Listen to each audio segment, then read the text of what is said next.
सत्ता का सिरमौर नेहरू परिवार बनेगा, गांधी परिवार बनेगा या कोई और बनेगा। और जिन्ना ने जो जैना भाई जो स्वयं हिंदू थे, जो कन्वर्टेड मुस्लिम थे, उन्होंने कहा कि मुझे 6 माह के लिए, क्योंकि उनकी प्रेमिका शायद चाहती होगी, उन्होंने कहा मेरी प्रेमिका चाहती है कि 6 माह के लिए मुझे हिंदुस्तान का वजीर आजम बना दीजिए। जो भारत हमारा गौरव हुआ करता था, ऐसी कौन सी त्रासदी थी आज़ादी के समय की देश का बंटवारा कर दिया गया, टुकड़ों टुकड़ों में हिंदुस्तान को बांट दिया गया। भारत माता की जय, भारत माता की जय। भारत को पुनः अखंड बनाएंगे, बनाएंगे, बनाएंगे। आज हमारी सोसाइटी में विश्व हिंदू परिषद अखंड भारत संकल्प दिवस मनाया जा रहा है और ये हमारे सारे यहाँ खड़े हुए हैं भाई साहब। तो यहाँ पर इनकी तैयारी हो रही है, आपको तैयारी दिखाते हैं। अभी यहाँ दिए की तैयारी कर रहे हैं भाई साहब, अरे सारे खड़े हैं भाई साहब। तो इनसे बात करेंगे अभी, तो भी चलते हैं, इनसे पहले बात करते हैं। बोलो जी। हाँ जी भाई साहब, पहले तो अपना नाम बताइए। मैं रिटायर्ड सेवा मुक्त कैप्टन गोपाल सिंह, राजनगर एक्सटेंशन में निवास है। ये आज जो ये कार्यक्रम देख रहे हैं 14 अगस्त 2023 को, दरअसल ये विभाजन विभीषिका को स्मृति करते हुए जो काम नहीं होना चाहिए था वह काम हो गया। पता नहीं आज़ादी के समय में हमारे नेता लोग क्या कर रहे थे। आज मैं तो विश्व हिंदू परिषद को और बजरंग दल को इसके लिए जितना भी आभार प्रकट करें, इनके बारे में जितना भी कहे वो कम है कि उस भारत को लौटाने का ये प्रण ले रहे हैं, उस भारत को लौटाने के लिए ये प्रयत्नशील है, जी जान से लगे हुए हैं। जो भारत हमारा गौरव हुआ करता था, ऐसी कौन सी त्रासदी थी आज़ादी के समय की देश का बंटवारा कर दिया गया, टुकड़ों टुकड़ों में हिंदुस्तान को बांट दिया गया। कितनी बड़ी मजबूरी थी, कुछ नहीं थी, ये सब राजनीतिक व्यवस्था थी। और आज हमें हर देशवासियों को इस बात के लिए जगना चाहिए कि हमारा वह अखंड भारत लौट कर आए। विश्व हिंदू परिषद, उसका बजरंग दल और राष्ट्रीय स्वयं सेवक संघ और इस तरह के राष्ट्रप्रेमी जितनी सारी संस्थाएं हैं इसके साथ जुड़ी हुई है और यह काम होकर रहेगा, क्योंकि अब हम जग गए हैं। भारत माता के टुकड़ों को अब हम बर्दाश्त नहीं कर सकते, अब अति हो चुका है। अब हमें उसी भारत माता को लौटाना होगा, तभी शांति मिलेगी। ये है आज का ये माहौल और सब लोगों से आग्रह है कि इस माहौल में तन मन धन से शरीक होकर के आज़ादी के उस स्वर्णिम काल को जो पहले था उसको लौटाने का प्रण करें। जय हिंद, वंदे मातरम, भारत माता की जय। माटी हमें है चंदन, माँ भारती की स्वर्णिम, माटी हमें है चंदन, माटी हमारी पूजा, माटी हमारा बंधन, माँ भारती की स्वर्णिम, माटी हमें है चंदन, माटी हमारी पूजा, माटी हमारा वंदन। वे धन्य है जो जन्मे इस पावनी धरा पर, सुखदायनी धरा पर, वरदायनी धरा पर। कभी राम इसमें खेले, कभी खेले नंद नंदन, माँ भारती की स्वर्णिम, माटी हमें है चंदन, माटी हमारी पूजा, माटी हमारा वंदन। मेरे अवध की सरयू श्री राम को बुलाती, मथुरा में मातु यमुना कान्हा के गीत गाती, रुद्राभिषेक करती काशी में गंगा पावन, माटी हमारी पूजा, माटी हमारा वंदन, माँ भारती की स्वर्णिम, माटी हमें है चंदन, माटी हमारी पूजा, माटी हमारा वंदन, संकट में भारती माँ, गौरूप धारती है, गोपाल की शरण में जाकर पुकारती है, गौवंश हित करेगा, गौ भक्त हर समर्पण, माटी हमारी पूजा, माटी हमारा वंदन, माँ भारती के सुत हैं, सारे समाज बंधु, सब वर्ग बिंदु बिंदु, हिंदू समाज सिंधु, एकात्मता के बल पर समरस यहाँ है जीवन, माटी हमारी पूजा, माटी हमारा वंदन, माँ भारती के स्वर्णिम, माटी हमें है चंदन, माटी हमारी पूजा, माटी हमारा वंदन। भारत माता की जय, भारत माता की जय, भारत माता की जय, भारत माता की जय, भारत माता की जय, भारत माता की वंदे वंदे वंदे मातरम, वंदे मातरम, वंदे मातरम, वंदे मातरम, वंदे मातरम। जय भवानी जय शिवाजी, जय भवानी जय भवानी, जय भवानी जय भवानी, जय भवानी जय भवानी, जय शिवाजी, जय शिवाजी जय भवानी, भवानी, जय शिवाजी, जय भवानी जय शिवाजी, जय भवानी जय शिवाजी, जय भवानी जय शिवाजी। भारत माता की जय, भारत माता की जय, भारत माता की जय। भारत को पुनः अखंड बनाएंगे, भारत को हम पुनः अखंड बनाएंगे, भारत को हम पुनः अखंड बनाएंगे। वंदे मातरम, वंदे मातरम। भारत को पुनः अखंड बनाएंगे, बनाएंगे, बनाएंगे, बनाएंगे। भारत को पुनः अखंड बनाएंगे, बनाएंगे, बनाएंगे, बनाएंगे।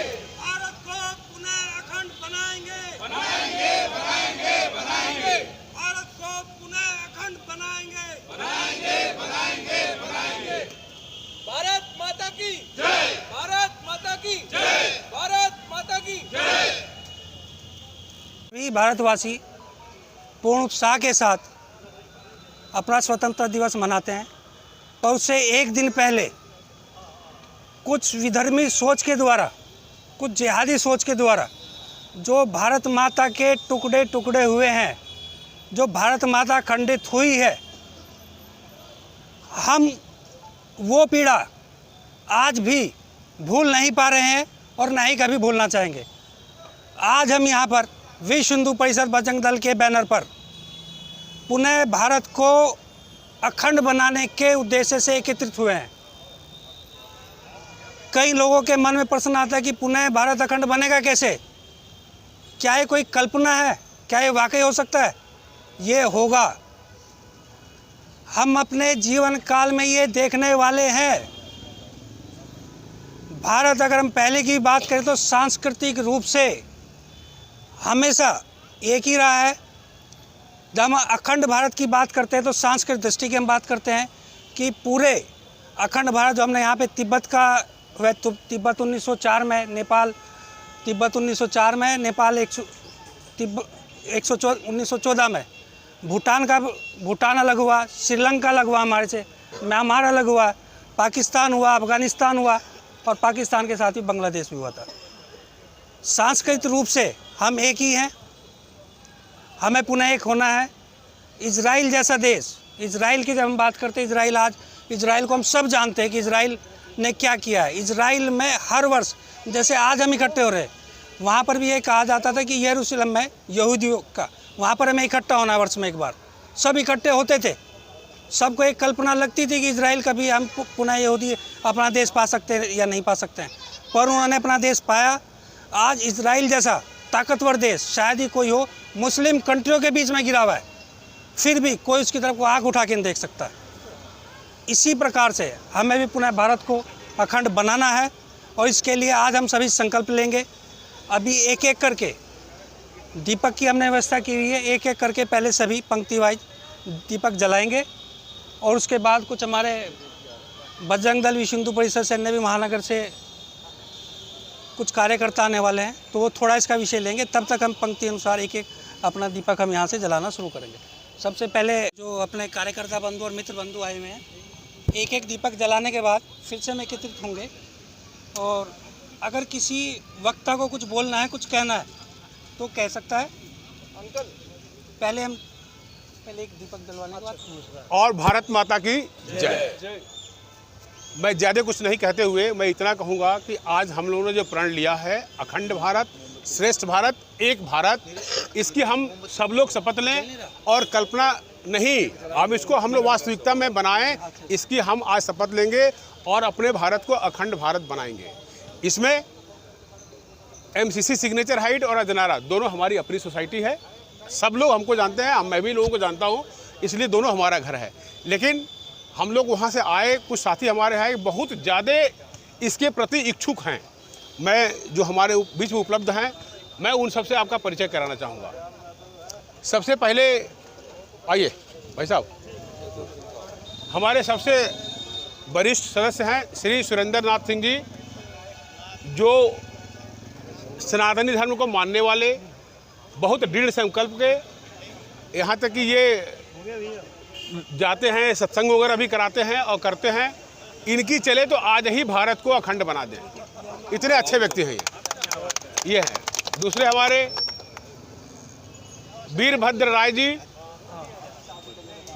जी, राय जी का नाम ही राय जी है, आप समझ सकते हो। इनकी अगर चले तो पूरे भारत में जो अखंड भारत है उसकी बाउंड्री करवा के आ जाए, चाहे कुछ भी हो जाए। हमारे तीसरे सदस्य जो हमारे साथ आए हैं, ये हमारे माथुर साहब हैं। माथुर साहब झांसी से, बिहार से, कहाँ से घूम के यहाँ आए हैं MCC सिग्नेचर हाइट में। इनकी सारी बातें आप सुनेंगे तो प्रसन्न हो जाएंगे। सनातनी हैं और ये एक बहुत ही कर्मठ कार्यकर्ता हैं इस अभियान के, इसलिए इनके लिए एक ताली जरूरी है। आ जाओ। ये हमारे जोशीले और सबसे कर्मठ, मैंने इनको कुछ दिन पहले, 2-3 महीने पहले ही इनको देखा था। हम लोग जब पौधारोपण कर रहे थे तब ये हमारे साथ आए थे। मैंने इस व्यक्ति को इतना एक्टिव होते हुए देखा कि मेरे दिल में बैठ गए और तब से लेकर आज तक ये हमारे साथ हैं और हम लोगों ने मिल के इतना बढ़िया काम किया है। मैं कह सकता हूं कि हमारे आने वाली पीढ़ी के ये नई पौध है, नर्सरी है और ये अच्छा काम करेंगे। और मैं अपने बारे में कुछ नहीं बताना चाहूँगा, मेरी चले तो मैं तो इसी में घर बना लूँ जाकर मियाँ मार्ग में। ठीक है, धन्यवाद सर, धन्यवाद। OPOA राजनगर एक्सटेंशन के अध्यक्ष, पूर्व अध्यक्ष KTP और विश्व हिंदू परिषद के प्रांत उपाध्यक्ष गोरक्षा विभाग के। तो मैं राजकुमार जी भाई साहब से निवेदन करूंगा कि अखंड भारत पर अपने विचार रखकर यहाँ पर जो कार्यकर्ता बंधु आए हुए हैं उनका मार्गदर्शन करें। यहाँ पर उपस्थित मेरे सभी अनुज और वरिष्ठ जनों को सबको प्रणाम है। और आज हम अखंड भारत की बात ना करें तो अच्छा होगा, आज हम खंडित भारत की बात करें तो शायद बेहतर होगा, क्योंकि भारत तो हमें जैसा था 1947 से पहले वैसा ही बनाना है। लेकिन आज के दिन भारत खंड खंड हुआ था, ये हमें स्मरण हमेशा रखना है। और भारत खंड खंड किसने किया? आपने किस किसने आपने अगर मुझे सब लोग सुन रहे हो कि जो जिन्ना था उसके बारे में कितने लोग जानते हैं? हाथ उठा के बताएंगे क्या? कौन जिन्ना था? जिन्ना गुजरात का कठियावाड़ का रहने वाला हिंदू था, जिसका परिवार हिंदू था और लाहौर में रहते थे, इसलिए उन्होंने अपना नाम जेना भाई रखा, यानी कि कहते कहते जेना भाई का जिन्ना हो गया। और एक गुजरात के और थे जिनका नाम था गांधी। क्या नाम था जी उनका पूरा? पोरबंदर के मोहनदास करमचंद गांधी। दोनों गुजराती, दोनों हिंदू कठियावाड़ के। तो ऐसी क्या परिस्थिति उत्पन्न हुई कि भारत को दो गुजरातियों ने खंड खंड कर दिया? कुछ तो कारण रहा होगा। इसके पीछे विषय आप सब लोग पढ़े लिखे हैं, सब लोग समझदार हैं। इस विषय को जरा खोजने की कोशिश करें, इस पर रिसर्च करें कि दो गुजराती, दो हिंदुस्तानी, दो हिंदू, उसके बाद भी भारत खंड खंड क्यों हुआ?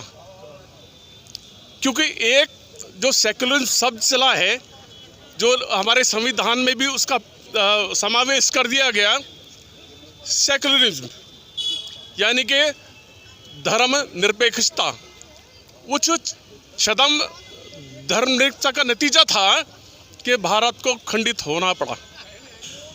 अब जब भारत के दो टुकड़े होने की बात आई, दो टुकड़े होने नहीं थे, लेकिन लड़ाई थी सत्ता की सिर्फ, कि सत्ता का सिरमौर कौन बनेगा। सत्ता का सिरमौर नेहरू परिवार बनेगा, गांधी परिवार बनेगा, या कोई और बनेगा। और जिन्ना ने, जो जैना भाई जो स्वयं हिंदू थे, जो कन्वर्टेड मुस्लिम थे, उन्होंने कहा कि मुझे 6 माह के लिए, क्योंकि उनकी प्रेमिका शायद चाहती होगी, उन्होंने कहा मेरी प्रेमिका चाहती है कि 6 माह के लिए मुझे हिंदुस्तान का वजीर आजम बना दीजिए, उसके बाद कोई बात नहीं। और 6 महीने बाद पाकिस्तान के टुकड़े होने के बाद ज़ैनब को क्या नाम है, जिंदा को टीबी थी, इसलिए उनका देहावसान हो गया। लेकिन अब ये देखिए कि जो लोग पक्षधर थे धर्म निरपेक्षता के, और वो भी छदम धर्म निरपेक्षता, जो चाहते थे कि एक खानदान हिंदुस्तान पर राज करे, जो अब तक 9 साल पहले तक होता आया था। ये था भारत विभाजन का कारण। और बाकी कहने के लिए कोई कुछ भी कहता रहे। अगर 6 महीने के लिए बना जाते तो इस देश के आज 3 टुकड़े ना होते। और 3 टुकड़े की बात नहीं, कि अगर भारत की हम बात करें तो अफगानिस्तान, श्रीलंका, वर्मा, मलाया, जकार्ता, मलेशिया, कितने सारे टुकड़े हमारे भारत के हो गए। धीरे धीरे करके हम भारत से अलग होते, और भारत एक छोटा सा हिस्सा बन के रह गया। और इसको अगर बचाना है तो आप सब लोग मिलकर बचा सकते हैं अब इस छोटे टुकड़े को भी। हालांकि अब हमें इन कुछ वर्षों में विश्वास हो गया है कि जैसे हमने कश्मीर से धारा 370 हटा दी, जैसे कश्मीर से 35A ख़त्म कर दी, ऐसी ही आने वाले बहुत जल्दी अतिशीघ्र जो पाकिस्तान अधिकृत कश्मीर है वो भारत का हिस्सा बनने वाला है। और पाकिस्तान की जो हालत है, आप जानते हैं कि पाकिस्तान की आवाम भी ये चाहती है कि वो हिंदुस्तान में रहे और हमारे मोदी जी जैसे प्रधानमंत्री हैं उनकी सरपरस्ती में रहे। और ये चर्चाएं उनके संसद में होती हैं, आम पब्लिक की भी उनकी संसद में होती हैं। जय श्री राम। और अफगानिस्तान से बलूच वाले जितने भी हैं वो झंडे लेके आज खड़े हैं कि भारत हमारा साथ दे और हम भारतवासियों के साथ रहना चाहते हैं, क्योंकि अंश किसका है? अंश भारत का है और खून भी हमारा है। मजहब बदलने से खून नहीं बदलता है, खून ऐसा ही रहेगा। भले ही कोई मजहब बदल ले, लेकिन खून ऐसे ही रहेगा, चाहे वो ईसाई बन जाए, चाहे मुस्लिम बन जाए, या और कोई हो जाए। और एक बात मैं आपको और बताना चाहता हूँ कि पूरे संसार में जब से इस पृथ्वी का प्रादुर्भाव हुआ है, तब से जो व्यक्ति पैदा होता है यहाँ पे वो सनातनी होता है। उसका संस्कार करके दूसरे धर्म में उसको परिवर्तित कराया जाता है, वरना सब सनातनी होते हैं। तो भारत फिर से विश्व गुरु बनेगा और फिर से भारत का सनातन का परचम पूरे विश्व पर लहराएगा। इसी के साथ अपनी वाणी को विराम देता हूँ। जय हिंद, जय भारत, वंदे मातरम। सभी सज्जनों, मैं राजनगर एक्सटेंशन का ही निवासी हूँ। मेरा नाम DK शर्मा है और मैं H901 में रहता हूँ। जैसा कि सबको मालूम है कि आज हम सब लोग यहाँ पर एकत्रित हुए हैं अपने इस पर्व को मनाने के लिए कि अखंड भारत। अब मेरा सबसे पहला जो पॉइंट है वो ये है कि इस दिन को हम क्यों मनाते हैं, अखंड भारत है क्या। अखंड भारत, सबसे पहली चीज़ ये है कि अखंड भारत, हमारा भारतवर्ष का नाम पहले आर्यव्रत था और इसमें 9 देश शामिल थे। अब इसे भारत कहते हैं, लेकिन पहले ये एक उपमहाद्वीप के नाम से जाना जाता था, जिसमें 9 कंट्री थे: अफ़गानिस्तान, पाकिस्तान, श्रीलंका, भारत, तिब्बत, बांग्लादेश, भूटान, म्यांमार। ये 9 देश थे और सभी को मिला के ये हमारा आर्यव्रत कहलाता था। धीरे धीरे इसका नाम भारत पड़ा। जो हमारे चंद्रगुप्त मौर्य थे, उनके जो वंशज थे, तो दुष्यंत के पुत्र भरत के नाम पर भारत पड़ा। अब सवाल यह है कि हम इसको क्यों मनाते हैं। ये जो हम अखंड भारत के लिए इकट्ठे हुए हैं, उसकी संकल्पना क्या है। उसकी संकल्पना ये है कि जब हम किसी चीज़ को अचीव करना चाहते हैं, प्राप्त करना चाहते हैं, तो उसके लिए हमें कुछ कर्म भी करना पड़ता है और कर्म करने के लिए हमें उस एम को, अपने उद्देश्य को याद करना पड़ता है, याद रखना पड़ता है। तो हमारा जो ये दिन है आज 14 तारीख, इसमें हमारा उद्देश्य ये है कि हम सब लोग इसे धीरे धीरे अचीव करें और धीरे प्राप्त करें।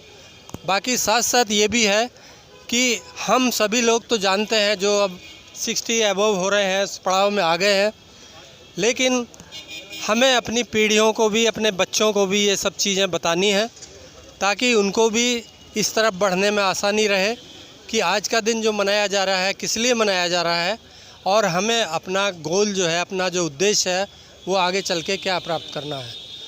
तो हमारी जो संकल्पना है इसकी वो ये है कि किस तरीके से हम अपने भारत को पुनः संगठित करें और अखंड भारत की संकल्पना को साकार करें। जय भारत, जय हिंद, वंदे मातरम। जय श्री राम। एक एक करके सभी आ जाए और दीपक जलाए।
समय में आप लोग यहाँ आए और आपने अपने अच्छे अच्छे विचार भी रखे और हृदय से आपने इस बात को स्वीकारा है कि ये खंडित भारत को फिर से वहाँ पर ले जाना है जहाँ था।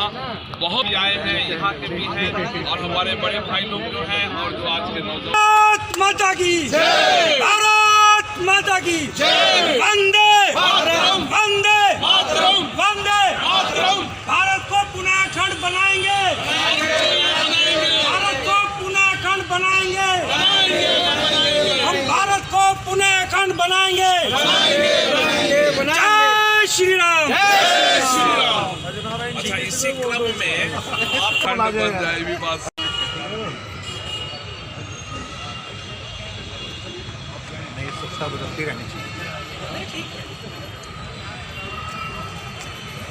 लोगों का टेस्ट